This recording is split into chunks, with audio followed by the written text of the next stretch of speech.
New overnight, the balance of power has been finalized in the U.S. House of Representatives. California Democrat Adam Gray flipped a seat in the state's Farm Belt district. He defeated Republican Representative John Duarte in the final House contest to be determined this year. Gray won by a margin of less than 200 votes. Now, this news settles the House races. And right now, the House stands at 220 Republicans and 215 Democrats.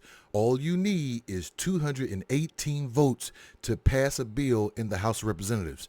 You also need 218 votes to vote for Speaker. Mike Johnson only got 220 votes, so he can only lose 2 votes. Now, there's also procedures to this. So let's say someone is sick. Let's say someone's not there to vote. Let's say someone wants to abstain from voting. That can drop the threshold down. So even if Mike Johnson got 220, he can't afford to lose any votes. But guess what else is going on? Donald Trump is selecting people from the House to be in his cabinet. And so what that's going to do is have people do special races in those districts, and he could potentially lose those seats. That's why Mike Johnson had to do a couple of days ago, he had to go out and say, Trump, enough. I got a tight house as it is. Leave my people alone. He really didn't say what I just said. But if you read the caption below, he said, but I've told the president, enough already. Give me some relief. I have to maintain this majority. So this is good and bad all around. For Trump, this is good and bad because the good side is he can blame Democrats for blocking him if he can't get his agenda passed. Because no matter what Trump wants to do, that money coming from the House, and the House got to vote on it. And if the Democrats, if they can't do any kind of bipartisan voting, then they're not going to get anything passed. So it's going to be another do-nothing Congress. If they got 220 votes, the Republicans can pass whatever they want.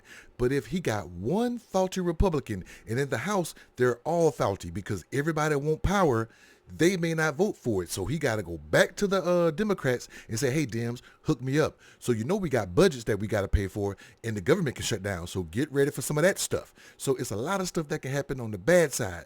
Now, the good side of that, he got 220. They can pass what they want. They got the Senate and the presidency.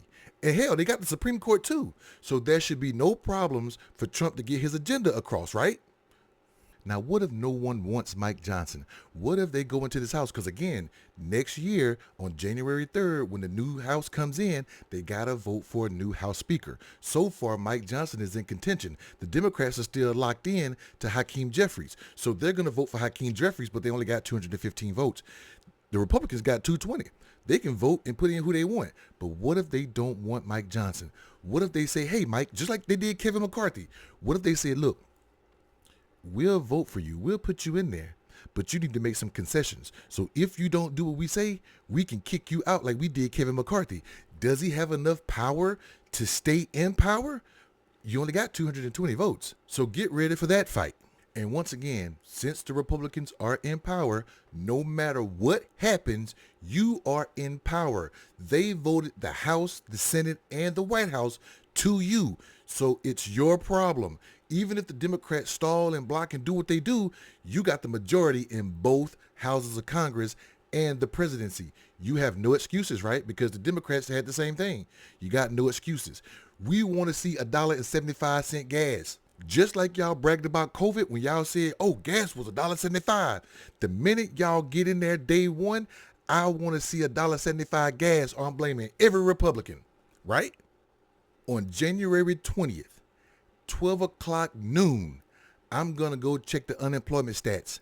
And if that sucker tick up 1 iota, I'm blaming the Republicans. I don't care if members of Congress who are Democrats are standing at every job opening with arms, blocking people from getting applications. If that unemployment stat tick up 1 iota, I'm blaming Republicans. You got the majority. Make it work. What do you think?